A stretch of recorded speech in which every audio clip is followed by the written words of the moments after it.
Praise Lord children. Jesus Love Song Daily Bible ஸ்கூலுக்கு கர்த்தராகிய இயேசு கிறிஸ்துவின் இன்ப நாமத்தினால் உங்களை ஆசீர்வதித்து வரவேற்கிறேன் children. உங்களை எல்லாம் தொடர்ந்து பார்க்கறதுல ரொம்ப சந்தோஷம். நீங்க ரொம்ப அழகா கேள்விகளுக்கு பதில் எழுதி அனுப்புறீங்க. கர்த்தர் நிச்சயமாக உங்களை ஆசீர்வதித்து உங்களை பெருக செய்வாராக. இப்பொழுதும் கூட ஜெபம் செய்வோம்.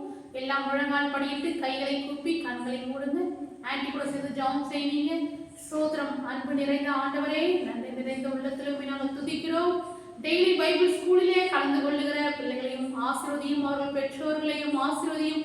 பிள்ளையாண்டானை நடத்த வேண்டிய வழியிலே நடத்து, அவன் முதிர் வயதிலும் அதை விடாதிருப்பான் என்று சொன்னீரப்பா. பிள்ளைகளை வேத வசனங்களை கற்றுக்கொள்ளும்படி பெற்றோர்கள் பிரயாசப்படுகிறார்கள் அப்பா.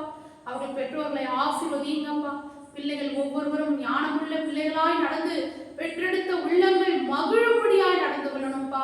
பிள்ளைகளின் செய்திகள் சுத்தமாக செம்மையாக தேவனுடைய நாம மகிமைக்காக சத்தியத்திலே நடக்கணும் ராஜா. நாங்கள் விருப்பப்படுகிறோம். பிள்ளைகள் வாழாகாமல் தலையாகவும் கீழாகாமல் மேலாகவும் ஆசீர்வதியும். பிள்ளைகளை இப்பொழுது இருக்கிறதை பார்க்கிறோம் 1000 மடங்கு நன்றாயிருக்கும்படி ஆசீர்வதிக்கிறோம். இயேசு கிறிஸ்து நாமத்தினால் ஜெபிக்கிறோம் ஜீவனில் நல்ல பிதாவே, ஆமென். சில்ட்ரன்ஸ், இப்பொழுதும் கூட நம்ம கரங்களை தட்டி பாடலை பாடுவோம். பிறகு நாம் வேதத்தை தியானிப்போம். என் வாழ்விலே நீர் பாராட்டின தயவுக்கெல்லாம் நான் பாத்திரன் அல்ல. இதுவரையில் என்னை தாங்கினதற்கு எவ்வளவோ நான் தகுதி இல்லை. என் வாழ்விலே நீர் பாராட்டின தயவுக்கெல்லாம் நான் பாத்திரன் அல்ல. இதுவரையில் நீ தாங்கினதற்கு எவ்வளவோ நான் தகுதி இல்லை. மாறாமலே உடனிருந்து விலகாமலே நடத்தி வந்தீர். மாறாமலே உடனிருந்து விலகாமலே நடத்தி வந்தீர். ஆச்சரியமானவரே, என் வாழ்வில் அதிசயமானவரே.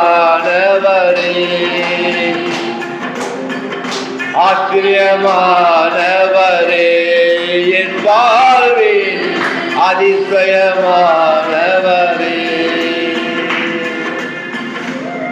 ஆமாண்டவரே, எங்க வாழ் எவ்வளவு அற்புதம் செஞ்சீங்கப்பா.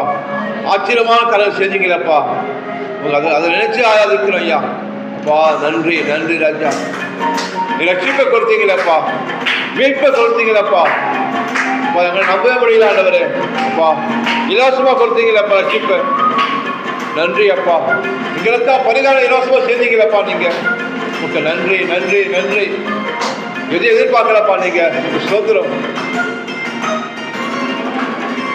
எதிர்பார்க்கும் முடிவுகளை என் வாழ்வில் அளிப்பவரே.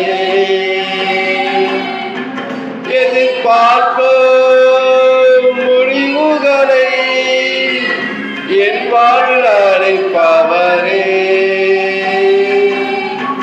வழியறியா அலைந்த என்னை கண்டீரே கண்களா.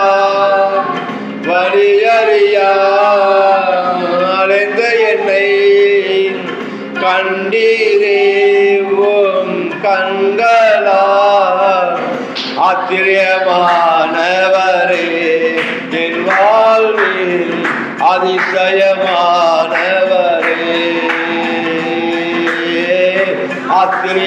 ஆச்சரியமானவரே, என் வாழ்வில் அதிசயமானவரே.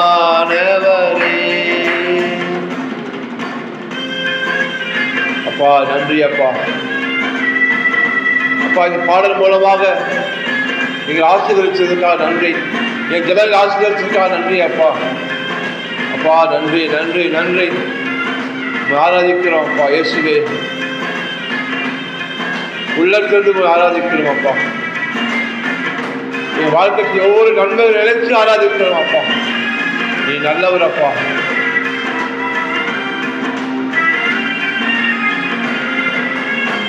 சொருக்கலிலும் கண்ணீரிலும் விழுந்திட்ட என் நிலையை, சருக்கலிலும் கண்ணீரிலும் விழுந்திட்ட என் நிலையை,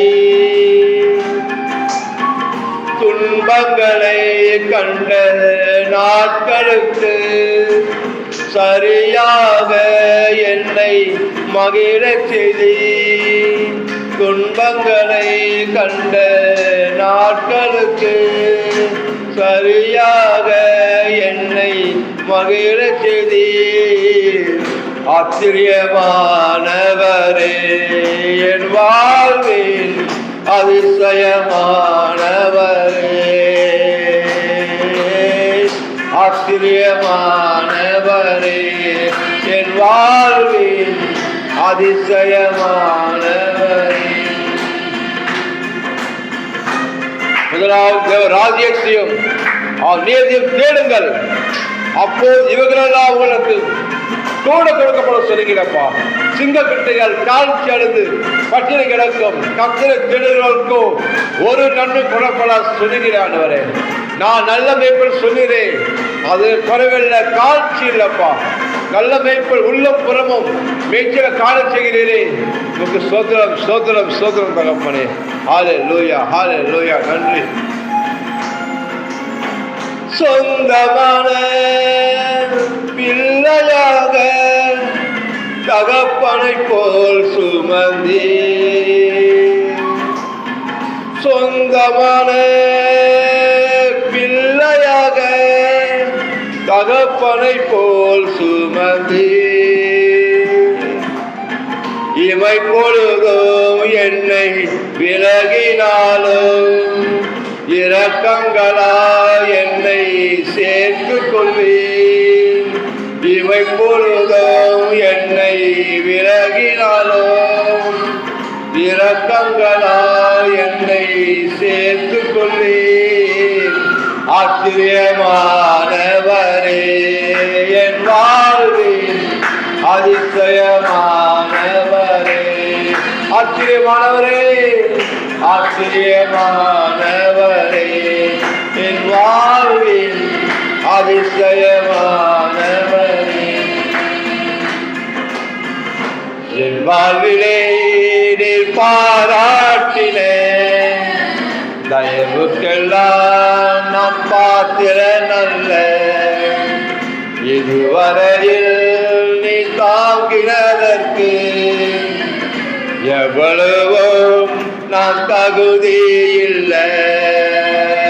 மாறாமலே உடனிருத்தி விலகாமலே நடத்தி வந்தீர்.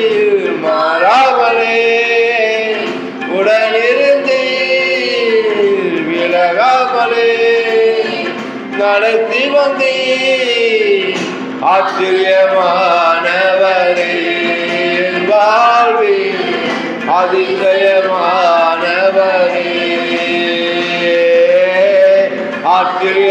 ஆச்சரியமானவரே என் வாழ்வில் அதிசயமானவரே.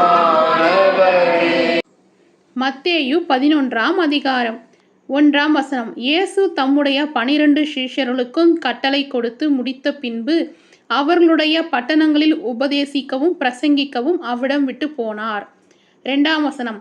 அத்தருணத்தில் காவலில் இருந்த யோவான் கிறிஸ்துவின் கிரியைகளை குறித்து கேள்விப்பட்டு தன் சீஷரில் 2 பேரை அழைத்து 3ஆம் வசனம். வருகிறவர் நீர்தானா, அல்லது வேறொருவர் வர காத்திருக்க வேண்டுமா என்று அவரிடத்தில் கேட்கும்படி அனுப்பினான். 4ஆம் வசனம். இயேசு அவர்களுக்கு பிரதியுத்தரமாக, நீங்கள் கேட்கிறதையும் காண்கிறதையும் யோவானிடத்தில் போய் அறிவியுங்கள். 5ஆம் வசனம். குருடர் பார்வையடைகிறார்கள், சப்பானிகள் நடக்கிறார்கள், குஷ்டரோகிகள் சுத்தமாகிறார்கள், செவிடர் கேட்கிறார்கள், மரித்தோர் எழுந்திருக்கிறார்கள், தரித்திரருக்கு சுவிசேஷம் பிரசங்கிக்கப்படுகிறது, 6. என்னிடத்தில் இடறுதலடையாதிருக்கிறவன் எவனோ அவன் பாக்கியவான் என்றார். 7ஆம் வசனம். அவர்கள் போன பின்பு இயேசு யோவானை குறித்து ஜனங்களுக்கு சொன்னது என்னவென்றால், எதை பார்க்க வனாந்திரத்திற்கு போனீர்கள்? காற்றினால் அசையும் நாணலையோ? 8. அல்லவென்றால் எதை பார்க்க போனீர்கள்? மெல்லிய வஸ்திரம் தரித்த மனுஷனையோ? மெல்லிய வஸ்திரம் தரித்திருக்கிறவர்கள் அரசர் மாளிகையில் இருக்கிறார்கள். 9ஆம் வசனம். அல்லவென்றால் எதை பார்க்க போனீர்கள்? தீர்க்கதரிசியையோ? ஆம், தீர்க்கதரிசியை பார்க்கிலும் மேன்மையுள்ளவனையே என்று உங்களுக்கு சொல்லுகிறேன். 10ஆம் வசனம். அப்படியெனில் இதோ நான் என் தூதனை உமக்கு முன்பாக அனுப்புகிறேன். அவன் உனக்கு முன்னே போய் உமது வழியை ஆயத்தம் பண்ணுவான் என்று எழுதிய வாக்கியத்தால் குறிக்கப்பட்டவன் இவன்தான். 11ஆம் வசனம். ஸ்திரீகளிடத்திலே பிறந்தவர்களில் யோவான் ஸ்நானனை பார்க்கிலும் பெரியவன் ஒருவனும் எழும்பினது இல்லை. ஆகிலும் பரலோக ராஜ்யத்தில் சிறியவனாயிருக்கிறவன் அவனிலும் பெரியவனாயிருக்கிறான் என்று உங்களுக்கு மெய்யாகவே சொல்லுகிறேன். 12ஆம் வசனம். யோவான் ஸ்நானன் காலம் முதல் இதுவரைக்கும் பரலோக ராஜ்யம் பலவந்தம் பண்ணப்படுகிறது. பலவந்தம் பண்ணுகிறவர்கள் அதை பிடித்து கொள்ளுகிறார்கள். 13ஆம் வசனம். நியாயப்பிரமாணமும் தீர்க்கதரிசிகள் யாவரும் யோவான் வரைக்கும் தீர்க்க தரிசனம் உரைத்தது உண்டு. 14ஆம் வசனம். நீங்கள் ஏற்றுக்கொள்ள மனதாயிருந்தால் வருகிறவனாகிய எலியா இவன்தான். 15ஆம் வசனம். கேட்கிறதற்கு காதுள்ளவன் கேட்க கடவன். 16ஆம் வசனம். இந்த சந்ததியை யாருக்கு ஒப்பிடுவேன்? சந்தை வெளிகளில் உட்கார்ந்து தங்கள் தோழரை பார்த்து. 17ஆம் வசனம். உங்களுக்காக குழல் ஊதினோம், நீங்கள் கூத்தாடவில்லை. உங்களுக்காக புலம்பினோம், நீங்கள் மாரடிக்கவில்லை என்று குறை கூறுகிற பிள்ளைகளுக்கு ஒப்பாயிருக்கிறது. 18ஆம் வசனம். எப்படியெனில் யோவான் போஜனம் பண்ணாதவனாய் வந்தான், அதற்கு அவர்கள் அவன் பிசாசு பிடித்திருக்கிறவன் என்றார்கள். 19ஆம் வசனம். மனுஷகுமாரன் போஜனம் பண்ணுகிறவராய் வந்தார், அதற்கு அவர்கள் இதோ போஜன பிரியனும் மதுபான பிரியனுமான மனுஷன், ஆயக்காரருக்கும் பாவிகளுக்கும் சிநேகிதன் என்றார்கள். ஆனாலும் ஞானமானது அதன் பிள்ளைகளால் நீதி உள்ளதென்று ஒப்புக்கொள்ளப்படும் என்றார். 20ஆம் வசனம். அப்பொழுது தமது பலத்த செய்கைகளில் அதிகமானவைகளை செய்ய கண்ட பட்டணங்கள் மனந்திருமாமற் போனபடியினால் அவைகளை அவர் கடிந்து கொள்ள தொடங்கினார். 21ஆம் வசனம். கோரேசீனே உனக்கு ஐயோ, பெத்சாய்தாவே உனக்கு ஐயோ, உங்களில் செய்யப்பட்ட பலத்த செய்கைகள் தீருவிலும் சீதோனிலும் செய்யப்பட்டிருந்தானால் அப்பொழுதே ரெட்டுடுத்தி சாம்பலில் உட்கார்ந்து மனந்திரும்பியிருப்பார்கள். 22ஆம் வசனம். நியாயத்தீர்ப்பு நாளிலே உங்களுக்கு நேரிடுவதை பார்க்கிலும் சீருக்கும் சீதோனுக்கும் நேரிடுவது லகுவாயிருக்கும் என்று உங்களுக்கு சொல்லுகிறேன். 23ஆம் வசனம். வான பரியந்தம் உயர்த்தப்பட்ட கபர்நகுமே, நீ பாதாள பரியந்தம் தாழ்த்தப்படுவாய். உன்னில் செய்யப்பட்ட பலத்த செய்கைகள் சோதோமிலே செய்யப்பட்டிருந்ததானால் அது இந்நாள் வரைக்கும் நிலைத்திருக்கும். 24ஆம் வசனம். நியாயத்தீர்ப்பு நாளிலே உனக்கு நேரிடுவதை பார்க்கிலும் சோதாம் நாட்டிற்கு நேரிடுவது லெகுவா இருக்கும் என்று உங்களுக்கு சொல்லுகிறேன் என்றார். 25ஆம் வசனம். அந்த சமயத்தில் இயேசு சொன்னது, பிதாவே, வானத்துக்கும் பூமிக்கும் ஆண்டவரே, இவைகளை ஞானிகளுக்கும் கல்விமான்களுக்கும் மறைத்து பாலகருக்கு வெளிப்படுத்தினபடியால் உம்மை ஸ்தோத்திரிக்கிறேன். 26ஆம் வசனம். ஆம் பிதாவே, இப்படி செய்வது உம்முடைய திருவுளத்துக்கு பிரியமாயிருந்தது. 27ஆம் வசனம். சகலமும் என் பிதாவினால் எனக்கு ஒப்பு கொடுக்கப்பட்டிருக்கிறது. பிதா தவிர வேறொருவனும் குமாரனை அறியான். குமாரனும் குமாரன் எவனுக்கு அவரை வெளிப்படுத்த சித்தமாயிருக்கிறாரோ அவனும் தவிர வேறொருவனும் பிதாவை அறியான். 28ஆம் வசனம். வருத்தப்பட்டு பாரம் சுமக்கிறவர்களே, நீங்கள் எல்லோரும் என்னிடத்தில் வாருங்கள், நான் உங்களுக்கு இளைப்பாறுதல் தருவேன். 29ஆம் வசனம். நான் சாந்தமும் மனத்தாழ்மையுமாயிருக்கிறேன். என் நுகத்தை உங்கள் மேல் ஏற்றுக்கொண்டு என்னிடத்தில் கற்றுக்கொள்ளுங்கள், அப்பொழுது உங்கள் ஆத்துமாக்களுக்கு இளைப்பாறுதல் கிடைக்கும். என் நுகம் மெதுவாயும் என் சுமை லகுவாயும் இருக்கிறது என்றார். ஆமேன். ஹல்லேலூயா. இப்பொழுதும் நாம் மத்தேயு 11ஆம் அதிகாரம் படித்தோம் இல்லையா? ஒரு சிறிய விளக்கத்தை பார்ப்போமா? மத்தேயு 11:28. வருத்தப்பட்டு பாரம் சுமக்கிறவர்களே, நீங்கள் எல்லோரும் என்னிடத்தில் வாருங்கள், நான் உங்களுக்கு இளைப்பாறுதல் தருவேன். ஏசப்பா சொல்கிறாங்க, உங்கள் மனசில் என்ன கவலை இருந்தாலும் என்கிட்ட வாங்க. ஏசப்பா உங்களை அழைக்கிறாரு, ஏசப்பா உங்களை கூப்பிடுறாரு. வாங்க பிள்ளைகளா, வாங்க, உங்கள் மனசில் இருக்கிற கவலையெல்லாம் என்கிட்ட சொல்லுங்கள். என்கிட்ட இளைப்பாறுதல் இருக்குது, என்கிட்ட சமாதானம் இருக்குது, என்கிட்ட சந்தோஷம் இருக்குது, நான் அதை உங்களுக்கு தரேன், வாங்க அப்படின்னு ஏசப்பா கூப்பிடுறாரு. இலவசமாக கொடுப்பாராம். நீங்கள் ஏசப்பா கிட்ட போகிறீங்களா? ஏசப்பா கிட்ட முழங்கால் படியிட்டு ஜெபம் பண்ணுறீங்களா? ஏசப்பா இதை மாதிரி பாரம் இருக்குது ஏசப்பா, நான் இந்த சப்ஜெக்டை நல்லா படிக்கணும் ஏசப்பா, அம்மா அப்பா சண்டை போடக்கூடாது ஏசப்பா, குடும்பத்தில் சமாதானம் இருக்கணும் ஏசப்பா, ஃபீஸ் கட்ட பணம் வரணும் ஏசப்பா, நான் நல்லா படிக்கணும் ஏசப்பா, எனக்கு இந்த சப்ஜெக்ட்லாம் புரியணும் ஏசப்பா, நான் எக்ஸாமில் நல்ல மார்க் எடுக்கணும் ஏசப்பா. பிள்ளைகளை போல் உரிமையாக நீங்கள் அப்பா கிட்ட கேளுங்க, அப்பா கிட்ட சொல்லுங்கள். பாரத்தை நீங்களே மனசில் வச்சுக்காதீங்க. உங்கள் கவலை எதுவாக இருந்தாலும் அது நீங்கள் ஏசப்பா கிட்ட சொன்னீங்கன்னா ஏசப்பா உங்களுக்கு என்ன தருவார்? பெரிய இளைப்பாறுதல், பெரிய சமாதானத்தை ஏசப்பா உங்கள் உள்ளத்தில் தருவார். ஓகேவா சில்ட்ரன்ஸ்? கேள்வி கேட்கலாமா? இதோ நான் என் டேஷ் உமக்கு முன்பாக அனுப்புகிறேன், அவன் உமக்கு முன்னே போய் உமது டேஷ் ஆயத்தம் பண்ணுவான். ஆ ஊழியனை பாதையை, ஆ தூதனை வழியை, ஈ மனுஷனை போஜனத்தை. சரியான விடைய ஆன்ட்டிக்கு வாட்ஸ்அப்பில் எழுதி ஃபோட்டோ எடுத்து அனுப்புங்க சில்ட்ரன்ஸ்.